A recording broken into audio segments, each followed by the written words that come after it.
Hi everybody, just getting a call in. Hi. Hey Hello. darling, here, let me just up the volume. Me too. There we go. Here we go. Feel, Hi. Hi, feel hi, like my hi. camera's dirty. There we go. That's a little better. How are you? On cloud nine, I guess. Good, I'm glad. Good, good, good, good. And we had a question come in anonymously about 10 minutes ago to our email. Did you see that? I Yeah. did. I did. I got that one. I'm all ready for today. Hi everyone. We are just she has been on holiday and oh, is it so good? So much has come through, huh? Yes, yes. Do you want to share anything? Yeah, I mean, I guess there's so much to share. I think that there's been some real realizations about the power of activation, the power of activating yourself, the power of the energy you hold, the frequency, and the importance of being. I mean, there's so much that I could talk about today, but I'm mindful of the fact we've got a lot of questions. So maybe we start there, and then I suspect that will naturally segue into where I've been getting lots and lots of information coming in. Okay, we have really good questions today. So, okay. So the first question is, sorry, I'm going to look a little further because I was realizing my phone was communicating with my computer. That's why it was so glitchy. So I have a different method now. I want to ask Caroline how to work with getting over money blocks within business and day to day. I have a really unhealthy relationship with money. I live in fear around it. Spending money makes me spiral. I underappreciate it when I receive it, whether through my business or other areas of my life, always thinking that it could have been more. How do I lean in and trust and stop the constant fear that is crippling me and strangling the energy? I live in scarcity rather than abundance. I need to shift the crippling fear around money. Okay, so first of all, I want to congratulate whoever wrote that question on phenomenal self-awareness. Even the ability to be able to recognize patterns of behaviors, stories, beliefs that we have about money is so powerful. So take the time to really recognize this is the first step. It's very hard to shift and move through things that we don't understand are there. And that person, they know exactly what's coming up for them in terms of the way that they view money, they feel about money, and so on. So that's the first thing. So the next thing I think I would do is I would hand it over and say, I'm ready to view money differently. I'm ready to be guided and to learn how to view money differently. I'm willing and open to being guided to see money differently. That's the next thing I would do. And then I think I would sit down and say, I know this way of responding to money, treating money, looking at money is not working for me anymore. And this is where the real potency of power comes. What are you going to decide it gets to be for you? Mm-hmm. How do you want your relationship with money to be? How do you want to feel around money? Not how do you do it, because that's the bit where we get ourselves caught up in knots, but how do you want to feel? What paradigm, what version of reality are you going to choose to buy into? Because we have to remember when it comes to money or anything, there are millions of different realities. There's millions of different paradigms that are available for us. And all of them are true if we choose that they're true. If you choose to see lack and scarcity and for money not to be there, that will be your reality. But there's also the other realities that exist where you're in total overflow. Money just is, it's always there for you. And you have that opportunity to be able to choose that. Now, this is where we say, if it's true that I'm a powerful creator of my own reality, What do I want to create? What do I want to create in all areas of my life, but particularly when it comes to abundance? How do I want it to be? How do I decide it gets to be for me? And we start there. That's one of the most brilliant foundational points for that person who asked that question to start with. Then what I always do is, once I've chosen and decided something, I kind of energetically lock it in. It's like, well, that's the way it is. That's the way it gets to be. So I said this to a client earlier, and I wrote it down actually. Let me get this. This came through when I was speaking to a client earlier, and it feels really fitting. Once we lock in a certain paradigm, a certain version of reality that we choose, I believe that ideas and inspiration come from the vibration of that paradigm that you've chosen. So that's where you get to the point you say, well, I've chosen this paradigm. This is the way that money gets to be for me. I don't know how it's going to happen, but that's what I've chosen. And because I've chosen it and I'm in that energy of decision around this paradigm, then the ideas and inspirations from that energetic portal that I've chosen have to drop in at that vibration and frequency. And what you'll find is you just become guided about certain things to do, certain things to study, certain things to learn, certain things that connect you to abundance, certain things that start shifting the stories. That will start unfolding for you. But I think that's a really good place for this person to start. Yeah, and I love one day in one of your classes, you said through the use of affirmations, you can retrain your motherboard. And for people who are a little bit more techie like me, that kind of sounded fascinating, that I could retrain my thoughts to no longer feel like I had to live in lack and scarcity and buy into all things that have been conditioned into me. Yeah, and I would say that, I think even the power of your words, look at the way that question was phrased. Look at the energy that you're putting out there when you say, I'm this and I'm that and I'm bad with money and I'm this. It was littered throughout all of that question. All of those things were coming up. So if your words are your most powerful tool, what are you going to speak into existence? How? So you could say, well, I'm not good with money, or I'm fearful around money, or I'm in lack around money. Or you could say, I'm really starting to develop a deeper understanding or a deeper appreciation for money. I'm really committed to getting better with my money. I'm really committed to becoming more grateful with my money. You can use these little changes which don't feel like you're fibbing to yourself, but are pivoting something that is in real fear and lack and scarcity.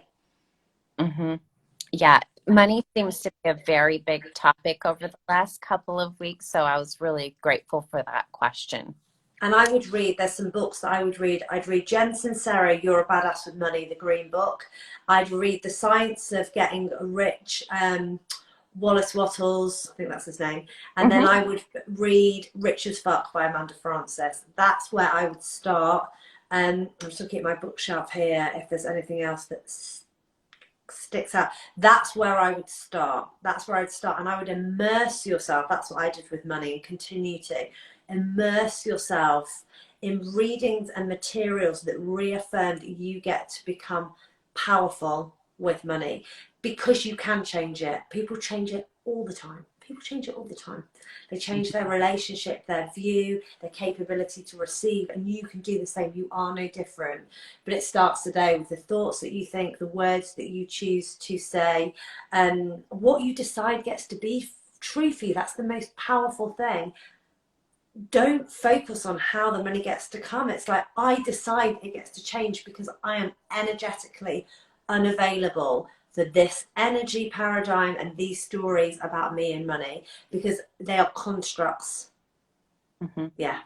Absolutely. Okay. Every night when I go to bed, I say your affirmation of money flows to me easily, effortlessly, and abundantly. I am abundant simply because I am. There you go. And it's working for you. So there yes, you go. It definitely is. Okay, the next one, oh man, when I read this, I just could identify with her so much. I'm often told that people find the honesty of my Instagram posts about the challenges of a small business refreshing and relatable?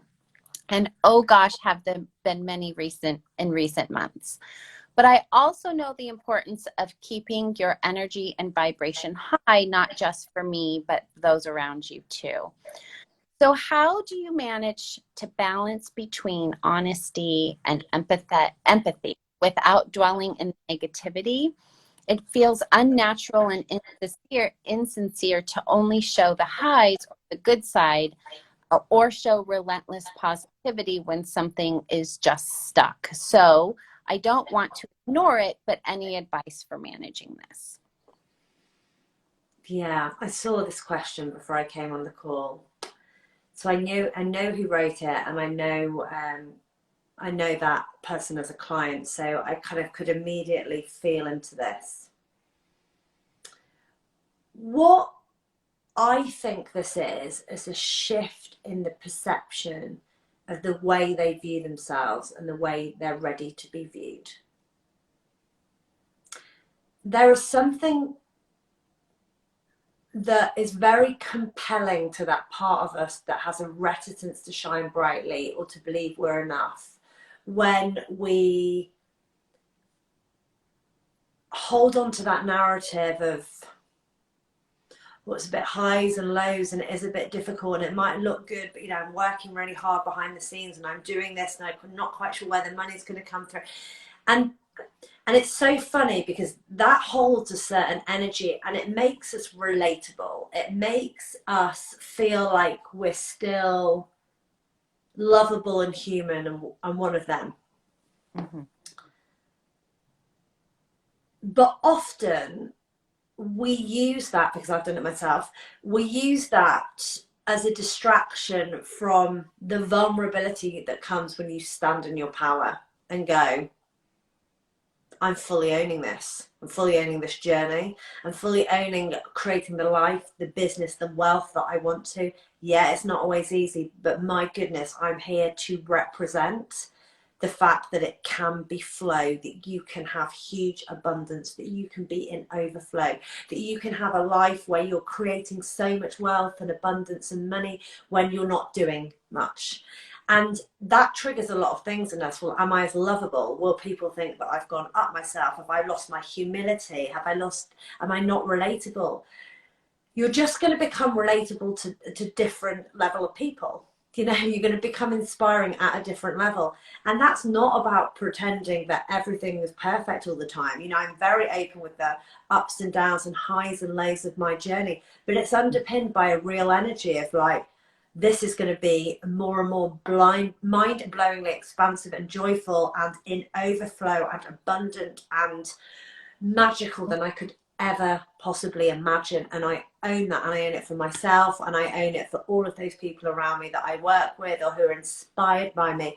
And I'm going to stand in that power, even if that triggers people, even if it means certain things that people are going to think about me. This is more important, that I own this for myself and those around me. Because I wrote a post about this, the activation of myself and that power and that belief in myself activates those around me. That's what that question is doing. It's the energy underneath it is, I'm fed up of my positioning myself as smaller than I know that I really am. I'm fed up of being in this vibration of trying to be relatable. And actually, this isn't about what you're doing. This is about you holding that new frequency and vibration of, this is who I am. This is how I'm diversifying. This is what I'm going to be doing next. This is as easy as I let it to be. And I got to a point in my life when I unapologetically let this next level and area of my business flow to me at such hyper speed with such ease that it blew my socks off. And if I can do it, other people can too. And there's something that could be quite triggering with that if we believe that, who are we to have that? Or who are we to have that ease in our business? And who are we to do that? That's the bit that needs to be looked at beneath all of that question. It's not about what's being written at the post at the moment. It's the energy that you're holding in your belief of who you are and how your business gets to work for you and the way life gets to work for you. And it's time now to call it in and to own it, and to understand that the right people will be inspired by that, and you will become relatable to a different group of people, and some of the people who are with you will come on that journey and ascend and others won't, and that's okay. Yeah, but this is about you standing in your personal power. That question is all about personal power. So, are you saying for her that she needs to stand in the power of how she needs to be versus do? Yeah, she needs to forget the how do I show up on social media, because it's not actually about that question. Put that over there. That will come as a natural byproduct of this. And she's got to sit there and say, or walk there, or do whatever she wants to do, and say and feel into, how does it get to be for me, this journey now? Who do I get to be as part of this process? Do I want to be the entrepreneur who has ups and downs and struggles and is busy and who's worn out and who never quite know where she's going to be? And it's a bit of, do I want that to be my story? Because it can be. And that serves me in many ways, because it makes me relatable and as lovable and this and that. And there might even be a deeper story that's why people are so attracted to the brand. You've created something around it. And then there could be, but what if that isn't my story? What if who I'm choosing to become is write that story? You choosing to say, I decided one day that was just the way, it wasn't going to work for me anymore. And then it flooded in, and the growth and the diversification and the things that came blew my mind at the hyper speed in which it traveled to me. Because one day I decided that I was fed up of having the story that I was this entrepreneur with the ups and downs and the highs and the low and the struggle in the family, and I decided I just wasn't available for that, and it didn't get to be that way. And this is who I choose to be, and I recognize there's going to be fear still, and I'm human. I'm going to have an emotional fluctuation of things that come in, but ultimately this is my new story, because I'm ready to inspire at that level now. Yeah, that's I think she's going to really love this answer. That was beautiful. Okay, so the next question is, when you have decided and feel this decision has come from soul, yet you're being blocked from pursuing that decision, what do you do? For example, I decided it was best for me and my business to outsource my admin tasks. That no longer felt aligned. When interviewing people I wanted to hire, no one felt right, so now I'm really confused. Because they're hiring from the masculine energy. I don't know who wrote that. There's a difference from hiring from the masculine, a difference from hiring from the feminine. There's a different look, and I've learned this recently. When we hire from the energy of fear or something needing to be fixed, that's what we get back. Yeah. Everything has an energy that's returned to us. Everything that we decide to do has an energy, for sure.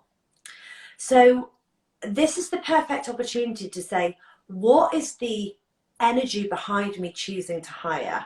Is it that I feel like my business can't grow without it? Is it because I feel I'm not organized enough? Or is it because I fear that I should have an assistant because other people do? Oh, that's quite fear-based. It's quite masculine. Like, if I do this, then I get this. This is my opportunity to, which is brilliant, feel excited for this person, because this is the bit where you say, but what if I came at this from a different energy? What if exactly the expansive energy that I put out there with the hire is the bit that has all this huge momentum that comes straight back from me? So what if I have the energy of, I hire because this expands my feeling of support, and expands the abundance in my business, and it expands how supported and aligned those people around me feel, and it expands me because it gives me more time to do this and expands me. That's the difference. I think the person who wrote that question followed the nudge from soul, went into the masculine, worked out all the things it was going to fix, and they're attracting people at that energy. And that's not the energy they need. They need the expansive, overwhelm, wow, where did that come from energy. Wonderful, wonderful. Have you ever had a time when you've had to tell client you couldn't work with them or were unable to work with them for whatever reason, mostly because they weren't soul aligned with you? If so, how did you do that? Oh yeah, absolutely. I mean, I'm very fortunate with the people that I attract into my world. It's something that my team, the big team that we have working with various clients, say they can't believe the wonderful soul aligned people, but I was very intentional about that. But yes, the way that I've done it is I'm lucky enough, and I'm sure if this person looks, to have a lot of coaches in my world that I think would be a better fit. And I'm quite transparent about that. So when I used to do breakthrough calls before, I would say if it didn't feel right, the energy of it or the kind of work it would entail, or you just kind of get a feeling of whether there's a good energetic match, I would say, do you know what? I don't think that I'm the best person to be able to guide you through this, but I have this brilliant coach who I can see being a really great fit for you because their area of expertise is X, which would link to what they said. So I would do it that way, with compassion and kindness, but please listen to your intuition. If somebody is not aligned for you as a client, you know it. And the very small handful of times that I ignored that at the beginning, then you're always right. So I think that's really important. There's ways to position it so that you can be honest and act in integrity. Somebody else can have some wonderful business, and you make sure that that person is being served in the way that they desire. Wonderful. Okay. How do you not get attached with seeing numbers? I'm obsessed with how many people respond to my posts, how many sign up to my programs, and what do you do when you don't meet the numbers you wanted in a program, or even think about all the numbers all the time? Numbers, time exist in the human form. Yeah, we're not interested in that so much. We're interested in accessing the quantum because it's where the miraculous can happen. We love the human. We love being human beings. We love being able to touch and experience all these amazing things that being human has to offer. But ultimately, there's this whole other realm that we get to access. So what I would say with the numbers is this: recognize that your soul isn't really that interested in numbers. It's interested in service. Your ego is interested in numbers because it's looking at it for validation. Okay, so that's the first thing you do, is you'll recognize that the attachment to numbers is this. The next thing is what I find. We had a conversation, didn't we, as a team the other day, and I said very clearly, this business and this brand is an energetic business. This is an energetic business and an energetic brand. It is based and grows and evolves at hyperspeed based on my energy and the energy of the team. That's what does it. It's not really about what we do. It's about the energy and frequency that we hold. And that is a whole different way at looking at launches, looking at growth, is that actually, if it was about doing, think about it logically. If it was about doing, we could just write all the things that you need to do, hand it out to every single coach in the world, and everybody would grow these like incredible, whatever, 7, 8 figure businesses. But they don't. So why not? Because it's not about what we do. There's a million different ways people have done things. It's about who we choose to be. And this is an opportunity for you to say, the attachment to the how and the doing paradigm is based in fear and lack of trust, and this obsession with numbers is based in control. I'm constantly working on the how. Another opportunity, if you want real growth, is to say, well, who do I choose to be, and what vibration do I choose to hold, and how do I decide it gets to be for me? And that energy isn't concerned with numbers. I mean, the way that I approach it is, eventually I get there. Eventually I get to where I need to be with the business. My attachment to time kind of needs to go because it just restricts. So if I launch a program and I get one person in it or 2 people in it, then that's the way that it gets to be. And that number's only going to grow and grow and grow in divine timing as I hold the energy for it. I get there in the end. I'm not going to make it mean anything about me. I'm not going to create a story about it. this person's to have a look if they started creating stories like launches are difficult. I don't get that many people in. We have a couple, one or two experiences, we create a story around it and it becomes a pattern, yeah? Mhm. And then we say, well, okay, I am going to trust that exactly the right number of people need to be in it. I can't see that at the moment, but I'm going to just put my hands up and let it be what it's going to be. So let's give the example of the coaching academy that's being that is launched. We're starting tomorrow. So what would make logical sense with the how? Probably for me to be on Instagram today doing some videos saying we start tomorrow and we do this. I just doesn't feel aligned with me today. It just doesn't. So we don't do it. Do I fundamentally think that will affect numbers? No. I feel that people who are supposed to be in that program will energetically feel that they're supposed to be in it and will make their way into it in divine timing. Yeah. And do you see how we do this? We have a lot of people on a daily basis who come in and say, what program can I come in? What can I do? You have breakthrough calls and we trust that they'll know when they're ready. And if they say that they're not ready, the response is, when you feel ready, we are here. There's not a push. We don't feel the need to coerce and convince. We trust people. We trust people to get there. That holds a whole different frequency and energy because we're not attached to the numbers and saying, well, where are they and what we're going to do. We're like, well, this is the container of service. Ultimately, it will be what it will be. This is the energetic kind of match that I think I'm ready for. I'll put it out there and I'll see what comes in. This person needs to let go of the reins and just come back. There's the energy of this with a launch, with a program, when you're in it and you're controlling it. What can I do? What can I do? And you feel like you can never do enough or you're missing something.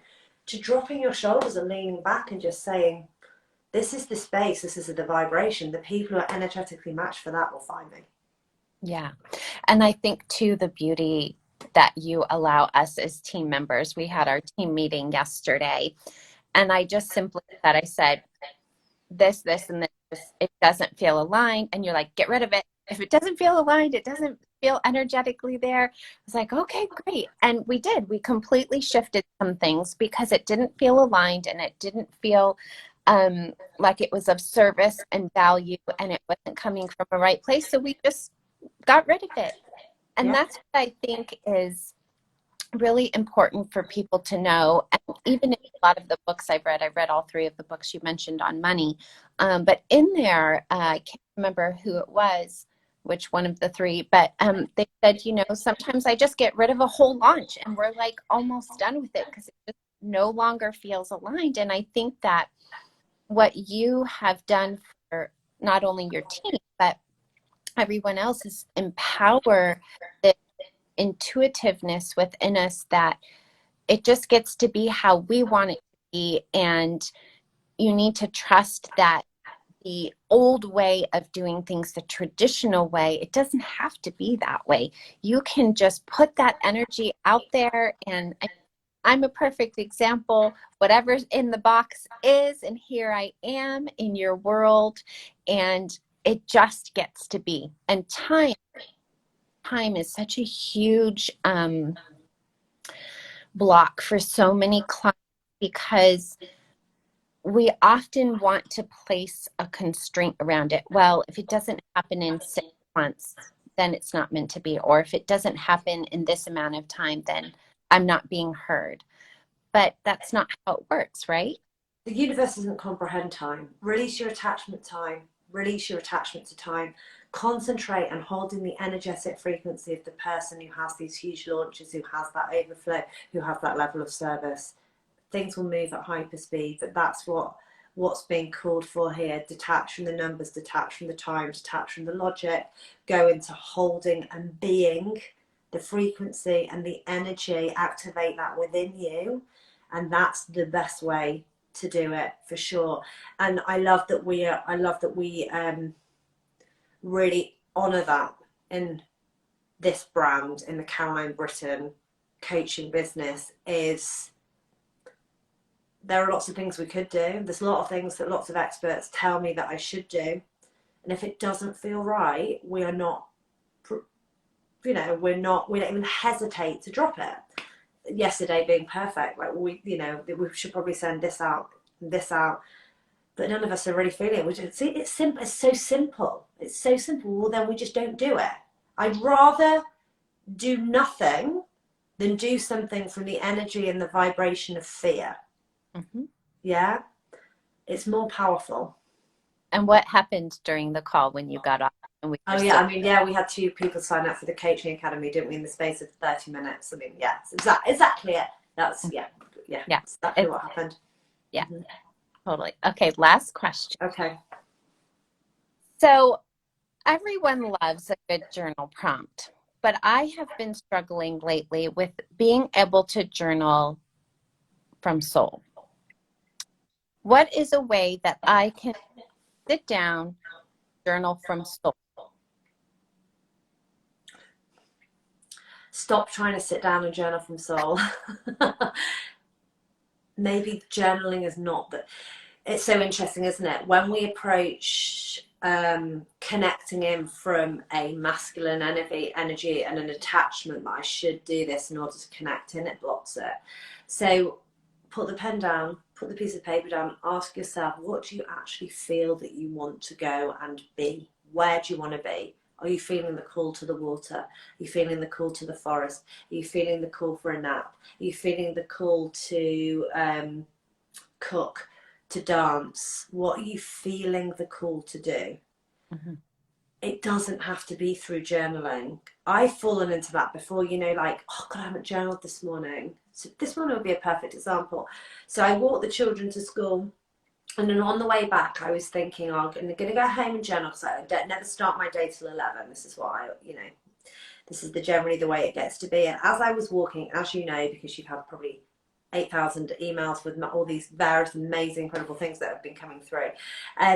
But as I was walking through, things were just dropping in, and ideas and guidance and words and writing and so on. And I remember thinking, oh, but yeah, I'm not going to put that in emails because that's not what I do. I'm going to need to sit and journal first. And I was like, no, this is my journaling time. This is my connecting in time. This is my opening channel and opening source. And when I did that on the walk, it kind of was like this. And then I came home, and what felt right for me was to sit in my email and write these 3 incredible landing pages and these incredible offers and these incredible programs and all these things that are going to help so many people. That's what felt right and aligned to do. So let go of an attachment that you need to do something to connect in, and drop into your heart and say, what do I intuitively feel will make me feel connected?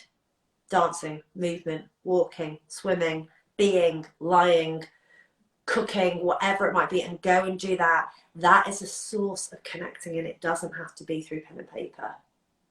I think that's a really good message. Oh, did you get a question?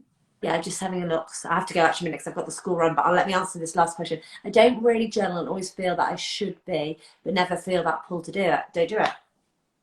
Mm-hmm. Don't do it. It's not about connecting with what's trying to come through. Is never about should.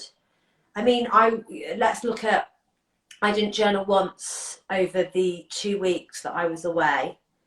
The amount of the vibration and the quantity of information that landed and came through about personal, I mean, we more and more of this will come to fruition over the next few months. We've had huge things happen within the team, some very incredible, exciting expansion and amazing things.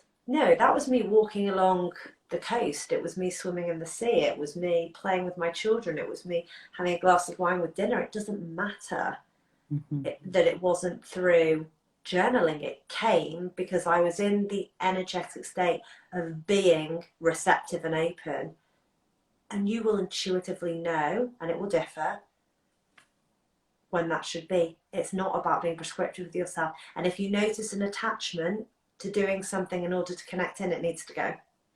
Yes, everybody's routines or rituals are going to look different, even day to day, because your soul might need something different. And I think that's something that I learned from your amazing in-house coach, Jess.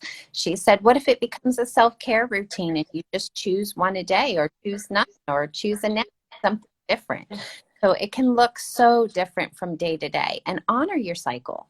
And haven't you as well done that thing where I've been like in a car driving somewhere like 10 minutes away and a song's come on that I love and I've started singing to it and my vibration's just gone like woof, and then all of a sudden like something's popped in or I just energetically feel like raised, and there's nothing deliberate about it. I didn't get in the car and say I'm going to put some music in and music on and I'm going to center in. It was just I was being in the moment, and by the being in that moment and being in the energy of what wanted to move through me, it moves through me. Okay. Good. I know that And before we go, I want to say a huge, huge thank you to you for doing such an incredible job with your interviews with our wonderful team, Jess and Hannah, whilst I was away. And thank you to everybody who has sent such wonderful messages. Thank you so much for all your questions. Keep them coming. We love doing this. We're hearing that people are getting such value and going back and watching the replays, and it's something that they look forward to on a Tuesday. So long may it continue. Yes, email me, Nicole@caroline-britton.com, or message me through my Instagram handle, Mrs._Nicole_George. Brilliant. Okay, thank you so much. I'll see you later. Bye. Bye everyone. Bye bye. Bye.